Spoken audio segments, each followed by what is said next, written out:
Howdy folks, Jamboree here. Despite not sounding or looking like it, I'm actually 35 years old. This means that I grew up with reruns of 80s cartoons, retro 90s shows, and 2000s cult classics. In this video, I'm going to be talking about 5 animated TV villains from my childhood to find out how well they've held up. So let's get in that time machine, folks. Smell those noxious fumes. Now, where did that blasted Darkwing Duck go? In Darkwing Duck, Darkwing actually has a despicable lookalike called Negaduck, a greedy crook who loves to cause trouble in the city and spread fear wherever he goes. To sum up Negaduck as the typical evil doppelganger trope would be kind of a disservice, because he really is his very own character, and actually one of the darker kids cartoon baddies from the 90s. Relax, this'll be just like barbecuing hot dogs. Only you'll be the weenies! Negaduck is the yin to Darkwing's yang. While Darkwing's huge ego can hinder his superheroism, Negaduck is actually his competent superior. He's a baddie who takes himself very seriously and isn't your average wacky supervillain of the week. Heck, if it wasn't for his campy design and over-the-top voice acting, you'd think that he was taken from a far more mature cartoon, which, to be fair, is technically true, because he's actually from the Negaverse, a dystopian version of Darkwing's world, where all of Darkwing's loved ones are Negaduck's loyal Mad Max-style minions, making this the worst place for Darkwing himself to be in, because the whole city is his rival's bloodthirsty hench people. What have we got on the grill tonight, son? Darkwing burgers! Darkwing burgers! Although Negaduck is just as dangerous whenever he pays a visit to Darkwing's world, as his extreme tier of evil really sticks out in a city where most baddies are quite silly. Negaduck's brand of villainy knows no bounds, and the atrocities or tortures that his horrible imagination creates is quite shocking for a Disney afternoon cartoon. This intensity as a villain grants him the power to become the leader of all the city's villains, a team also known as the Fearsome Five. In Negaduck's hands, these wacky baddies of the week can be far more utilized, because Negaduck knows how to use each weird rogue's trademark power for a grand evil scheme, as he brings out the worst from these cartoony crooks, and each criminal can play their own useful part in the city's decay and downfall. It's like the Fearsome Five are pawns for Negaduck's stunning game of chess. Take that!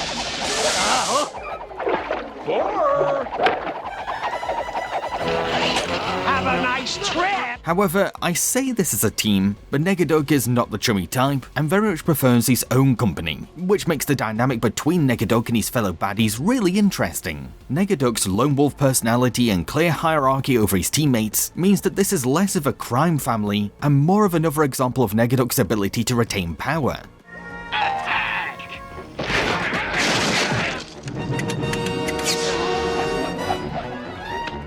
Heck, even when the other 4 attempt to mutiny, it super backfires, because it's so obvious that their leader is leagues above them all in terms of intimidation and threat. I get the loot. What? Why? Because I said... I wouldn't say that Negaduck is mindlessly evil. Yes, there's no doubt that he's crazy, and that reckless, unhinged side can be a curse at times. Look, it's a fuzzy wuzzy bunny! Where? However, there's still a heap of ambition and creativity to his villainy that's full of constant nightmarish inspiration. Each one of his evil schemes requires him to challenge himself or even push him out of his comfort zone, whether he's resorting to seducing ex-villain Morgana for selfish reasons, all by cleverly tapping into her own sensitive insecurities as a reformed villainess. You once were a criminal! If you don't trust me, who will?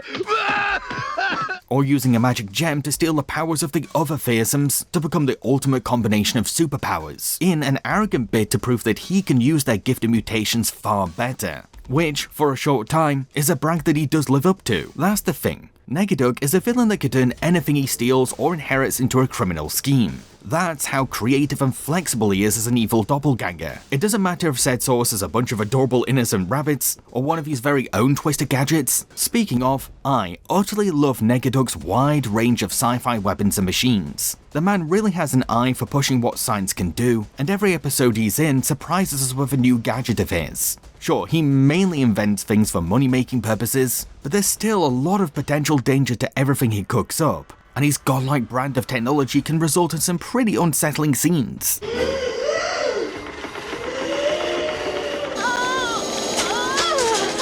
Now it's time to say goodbye! Of course, his favorite thing to exploit though is his striking resemblance to Darkwing himself. Negaduck isn't ashamed to be identical to his nemesis, because he's fully willing to swallow his pride and use this fact to his advantage. A coincidence that can either help him to sneak into places without any suspicion, or destroy the very reputation of the hero that's always trying to foil him. As much as Negaduck despises Darkwing, he's totally aware that being his twin is his greatest weapon. Negaduck is maybe the most renowned and notorious Disney afternoon villain, an infamy that I frankly believe has been truly earned. He's a cunning and imaginative caped mad scientist who is so much more than our hero's doppelganger. And now to put the drop on him. Literally.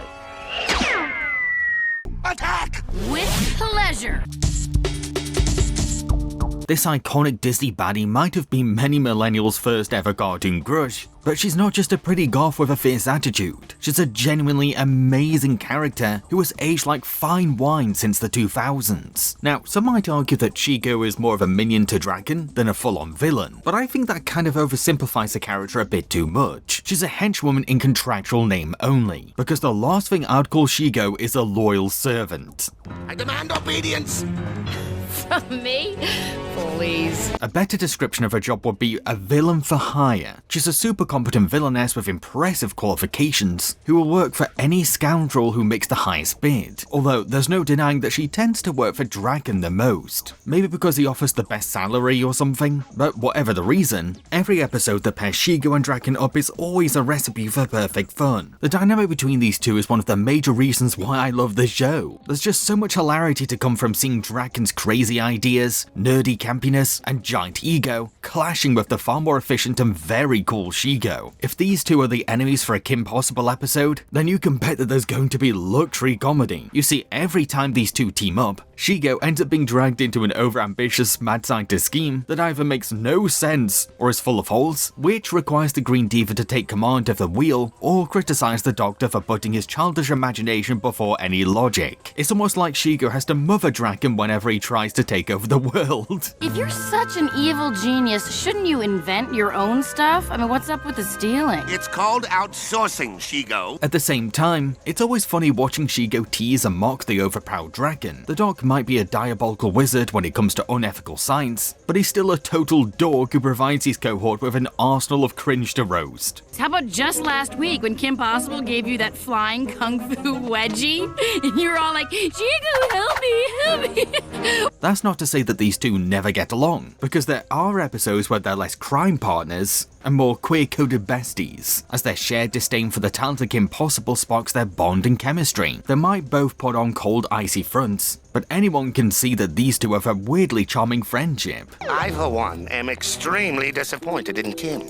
I know. Lying to her parents and her best friend. Speaking of Shego's hatred of Kim, I'd say that her rivalry with the cheerleader is another highlight of this classic action show. What makes the tension between these two so captivating is the fact that they're both on par with each other as fighters. Every time this heroine battles a nemesis, there's no guarantee who will take the lead, because they're equally strong, creative, and intuitive as each other when it comes to practical martial arts. It's almost like they're on the same belt color. Sure, Shego has her green powers as an advantage, however, Kim's impressive acrobatics help her to keep up with her opponent. Yes, Kim has a huge success rate as the show's heroine, but anything she can do, Shego can do too. These stylish, dynamic, and kinetic action scenes not only demonstrate Shego's above-standard skills as a fighter, but are also peppered with fantastic sassy banter between the two. So every confrontation is more than just a contest of combat. There's also snappy quips and insults in the mix, which happens to be one of Shego's expertise areas as a venom-tongued villainess. That's what happens when you buy off the rack. I stick with what works. Yeah, season after season after season.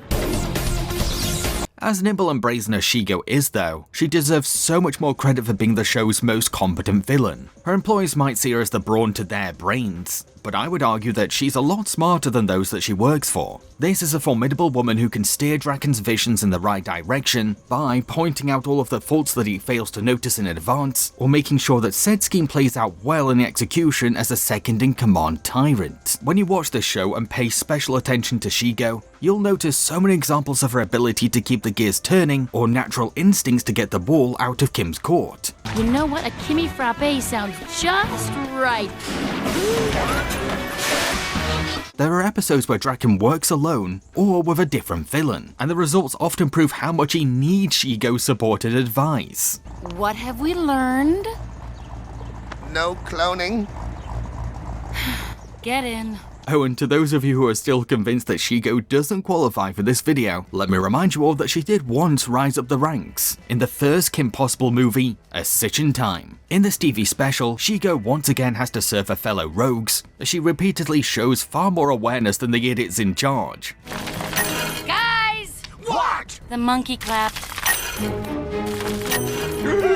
However, thanks to some time travel tampering on her own end, Shego ends up becoming the ruler of a dystopian future, where her ex-bosses are now her underlings, and she runs a high-control empire that requires every hero to unite together to beat her. It's the most believable storyline in the entire series, because we always knew that Shego had a far bigger chance of succeeding as a world dictator than anyone else in Kim's rogues gallery. The future is a wonderful place. As much as I praise Shego as a baddie though, I find her lore-filled backstory to be just as captivating as her criminal skills or tyrannical menace. Let me explain. Shego used to be a member of Team Go, a group of superhero siblings with conflicting egos. Unfortunately, Shego found herself gravitating more towards an attractive life of crime, and she abandoned her brothers to become the very kind of threat that she once fought. However, it's very clear that this change of heart was her way of rebelling and becoming her own person outside the Go family.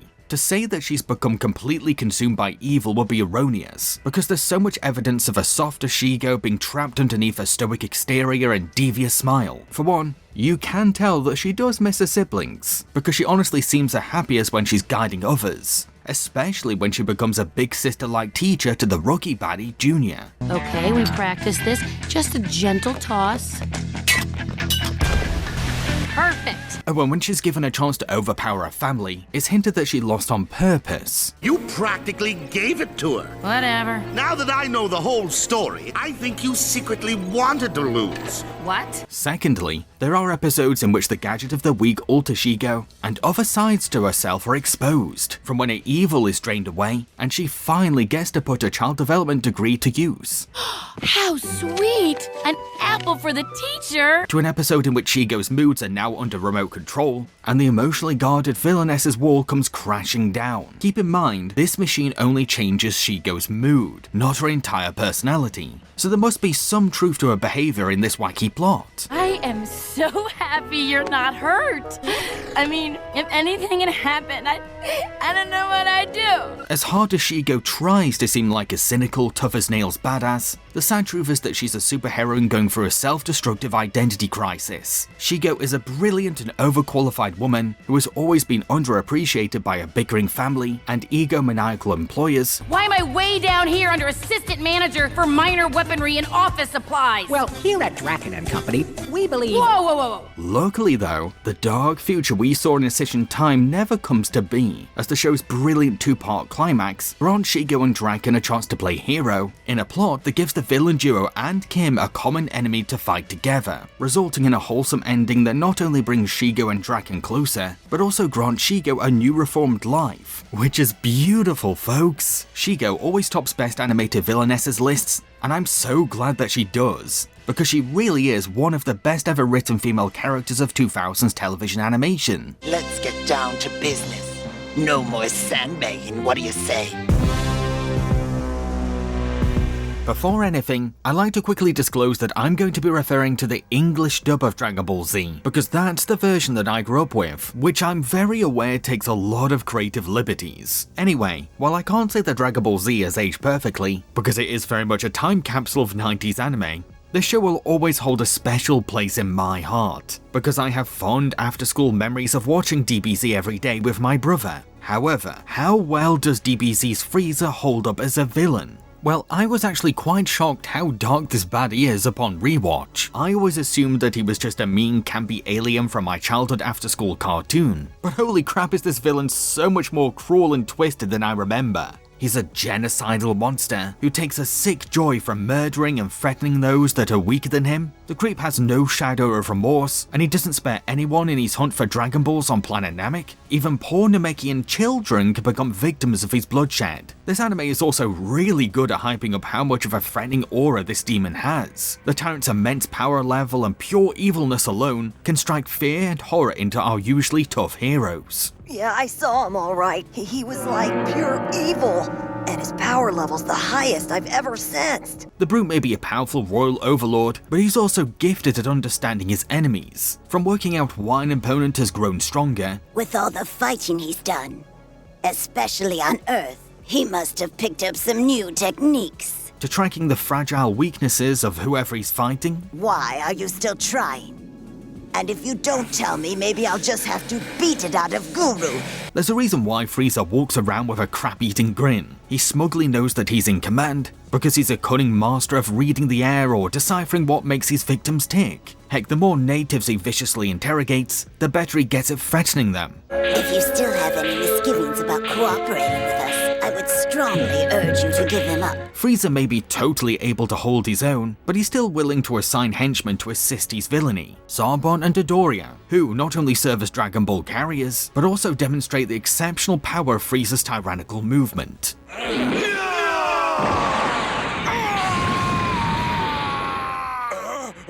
Of course, Frieza's most iconic minions are the Ginyu Force, a private army that's hyped up as our villain's ultimate weapon. Sure, they're a very campy, ridiculous, and eccentric bunch, who even Frieza hilariously finds cringe at times. Allow me to honor you by performing the Dance of Joy.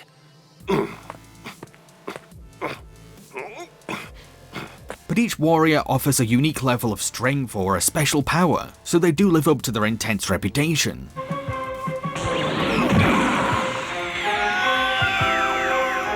Heck, Frieza is so selective and high maintenance about his minions that he frequently expects nothing but perfection from every single henchman. Failure is not an option, and those who make one single mistake can end up on the chopping board. So you're saying you killed the only witness? Lord Frieza! Their deaths becoming warnings to any surviving minions. Although, as intimidating as Frieza is, he does have his weaknesses as a foe. At the end of the day, he's a spoiled space prince who feels entitled to the Dragon Balls, like a bratty kid who wants all the Pokemon cards from the toy store. The guy is so used to getting everything he wants, and thinks he's the most important person in the universe. He's still just a pampered royal baby with zero self-awareness. You ruined everything, you little scumbag! How dare you stick your nose in my affairs! There are many glimpses of a scared puppy hiding behind his demonic eyes too, because it's so obvious that Frieza's hatred of saying kind completely stems from cowardly fear. He might see his genocide of their planet as a badass flex, but the reality is that this prince's xenophobia is his Achilles heel. What makes you think you can do this to me? You're nothing but an overgrown monkey! Frieza's cockiness can also lead to him making some pretty foolish mistakes too, like failing to have strict security for his Dragon Balls, which inevitably get stolen. My Dragon Balls! Where are my Dragon Balls? Frieza! Or how he flat out ignores the Namekian's translator and messenger, Dende, something that he pays for later. These aren't criticisms, by the way, folks. Flaws can make a villain more layered and stop them from being dull. I'd actually say that Frieza's arrogant immaturity adds to his fear factor, because we're basically watching a spoiled man-child with unfathomable power levels being granted complete freedom to do whatever he wants, which is terrifying to comprehend. What makes Frieza even more memorable is the fact that he can transform, not just once, but 3 times. Each new stage not only showing a staggering increase in strength, but also another horrifying side to Frieza's personality, and each stage is just as impulsively evil as the last. If you thought that a hovering calculator Frieza was a disturbing force to be reckoned with, then get ready to meet versions of Frieza that push the very boundaries of older kids' cartoons. Frieza, stop this! Help me! Of course, his most imposing form appears last, a shiny and perfect form of Frieza that makes all his previous transformations seem cute. Yes, he might kind of look like a 90s Apple Mac computer, but this is Frieza when he's almost at his very peak.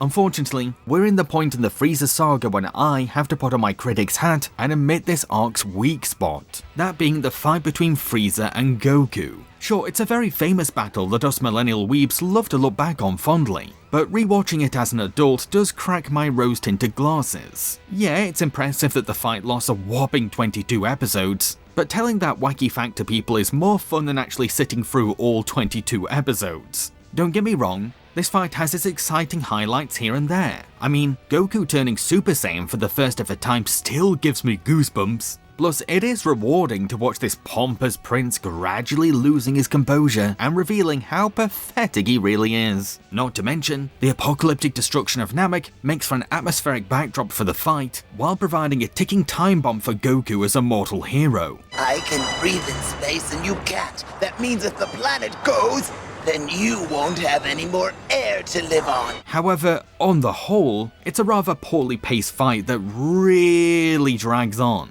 Heck, it goes on for so long that I started to notice repeated cliches way more, and the whole thing became a fever dream to me. There's a reason why real sports fights don't last 7 hours, folks. That said, it's still really satisfying to watch this whiny and stubborn warlord finally facing a humiliating obliteration by the end.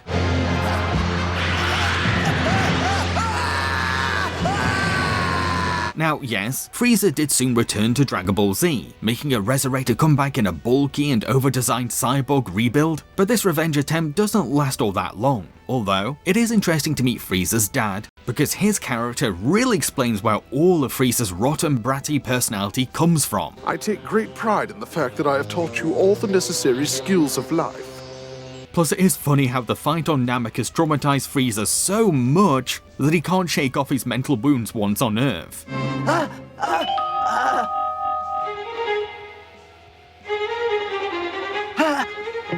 Heck, the bitter and vengeful creep sees a fight against the mysterious Trunks as a chance for a redo, only for the battle to be a short and sweet reminder of his failure. To conclude, Frieza really does belong in the Hall of Fame of anime villains. The scumbag is evil personified tenfold, and there's so much fun in hating his obnoxious arrogance. However, his tediously overlong fight with Goku does somewhat sour his 90s legacy a bit. Sure, there is an alternate cut of DBC called Dragon Ball Z Kai, which chops the battle's runtime in half, but unfortunately, that's not the version of Dragon Ball Z that I grew up with.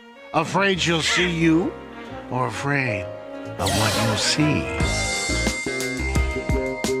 When Daisy and her co-anchor Kent go to a ski resort to get an interview with a celebrity, Donald becomes consumed by jealousy, and his very own green-eyed monster appears to fan the flames. Whenever someone uses the phrase green-eyed monster, my mind always imagines this villain, and that's a testament to how memorable he is. The guy only appears in one episode of Quack Pack, yet he's stuck with me ever since my childhood. Upon rewatch, I can see exactly why, because hot damn is he a great antagonist. Now, sure, Green is completely imaginary, but it's actually his abstract existence in a cartoon-logical world that makes him great. As Green is part of Donald's imagination, he has unlimited creative freedom, because the Duck's brain is his play space and ultimate weapon. Green can appear and disappear at random, which means that he can follow his victim wherever he goes, so Donald can never escape this wolf's sociopathic whispers. Not only that, Green can cook up anything he wants right out of thin air, and he's quite the talented artist. This skill gives him frequent opportunities to both taunt Donald and trick him with illusions that'll get him hurt. Green isn't here to guide or support Donald. He simply takes joy from watching Donald suffer and humiliate himself. So, thanks to this conniving wolf, Donald ends up embracing his worst personality traits,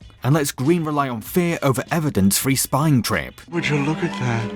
Seems like all the great love scenes are played on balconies.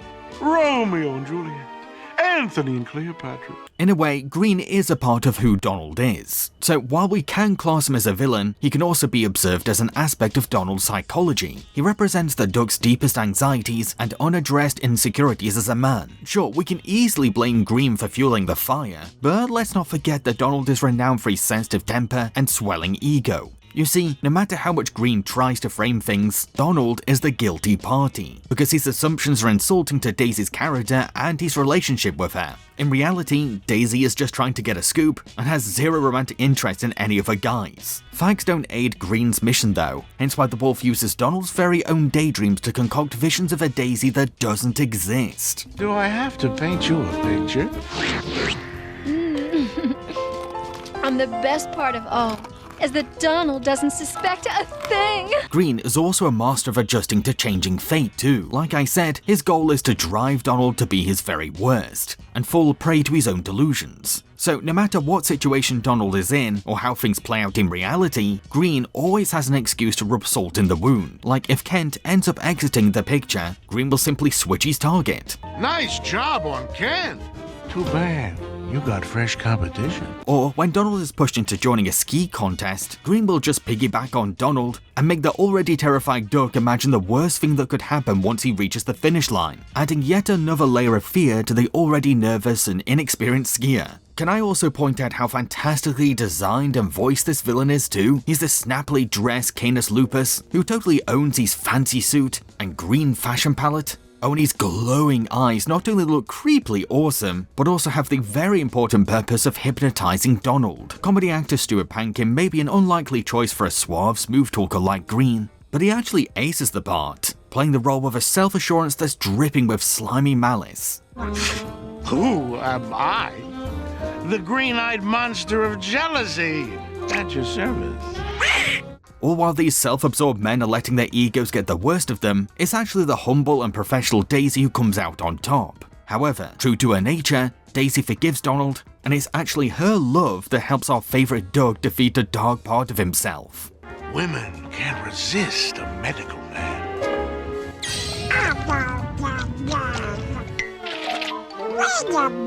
The Green-Eyed Monster is an obscure 90s cartoon villain that still holds up for me today. He's a very original and refreshingly different kind of animated antagonist who excels as a devious, metaphysical being born from the deepest banks of anxiety. I'd say that he's like a cross between Remus from Santa's Sides and your typical movie gangster. I hear he's not expected to live. Oh, it's so sad.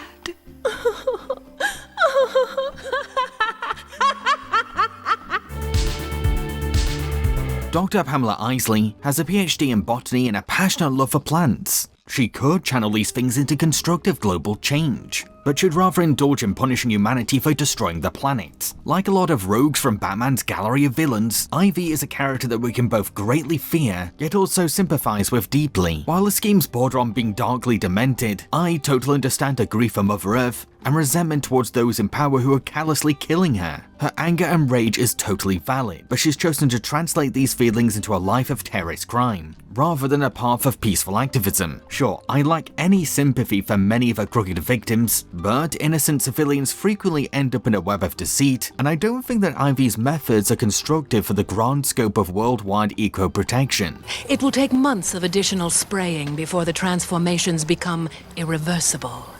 But of course, I have the patience of a redwood. As a villainess, Poison Ivy is an extremely fun antagonist for the Cape Crusader, one example being her debut episode, Pretty Poison, which is not only a great introduction for Ivy, but also her best use as a culprit in a Batman case. All because her villain image hasn't been developed yet, so she can slink and slide around society like a normal person, while everyone is none the wiser about her secret botany-inspired crimes. It's so easy for this villainess to play innocent when rich men are quick to fall for her beauty, a foolish mistake on their part that proves to be almost fatal. The moment I laid eyes on Pam, love hit me right in the face. Of course, the Dark Detective soon catches on to all of her red flags after some quick research, but the unmasking doesn't rattle Ivy in the slightest, because she's a confident woman who completely owns who she is and what she stands for. Oh, now you've gone and hurt my feelings. Too bad. I was going to share the antidote with you. That said, Ivy doesn't always settle for a femme fatale persona, because she's adaptable enough to fully embrace other identities. You could argue that she's almost chameleon-like. In the episode Eternal Youth, which is about Pamela creating an eternal youth potion to lure in older victims for a scheme, Pamela exploits her background as a professional scientist to help her really lean into the image of a nurturing doctor. Also, she can turn these old folk into putty in her hands. And once you see those wrinkles melt away, You'll want to saturate every cell with it. As cunningly seductive as Ivy is though, she can still hold herself in combat. And dang is she quite the eco-warrior in all of her fights. Not only does she carry a badass wrist crossbow that shoots toxic arrows at her enemies, but she's also naturally acrobatic, especially in nature environments, and she can imaginatively make anything she desires into a venomous weapon. On top of all of these things, she's a mistress of dark botany science, which means that she's ended up creating plant life that both defy all scientific ethics and serve as Batman's worst nightmare for any greenhouse visits.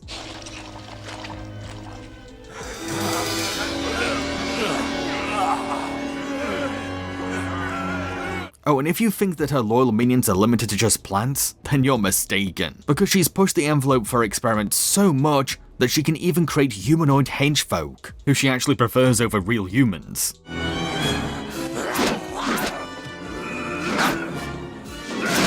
I also love Ivy's relationship with Batman himself. Despite Wayne Enterprises' own guilty history of naively associating with Gotham's worst environmental destroyers, Bruce still 100% understands Pamela's frustrations and feelings. Batman has always been an empathetic hero, and he never forgets that there's a broken human being under every costume crook he fights. Hence why he wants this villain to reevaluate her methods and be a better person. And I thought you believed in justice. Justice, yes, but not the vengeance of an eco-terrorist. Heck, you can put Pamela in a run with any characters at all, and you're bound to get compelling writing. Because as I said, Pamela loves plants more than people, so it's always fascinating to see how she gets along with her fellow human rogues. Like when she shares asylum quarters with the chaotic Joker, someone who resembles the very worst of humanity and has nothing at all in common with the botanist. Ivy's complete disdain for this evil clown results in some fantastic back and forth quarreling, while showing how Pamela is above the likes of this monster jester. Oh, Joker. Thanks for the smile. Of course, most viewers best remember Ivy's iconic partnership with Harley Quinn. While the show's villains tend to be rather competitive and bitter around each other, Ivy and Harley end up developing a surprisingly charming friendship, both sharing a bubbly chemistry that borders on domestic romance, something that original DC Comics and other cartoons have come to embrace since. What I find compelling about the messy dynamic between these two is that they're equally damaged people who have found kindred souls in each other, but sadly, neither are stable enough to help the other, which leads to a bond that's toxic and chaotic, yet also wholesome and loving. I mean, you can tell that Pamela wants to save Harley from the control and abuse of the Joker, but she's not at all equipped to do so, because of her own mental issues, so her efforts to rescue her friend can lack tact. Will you stop?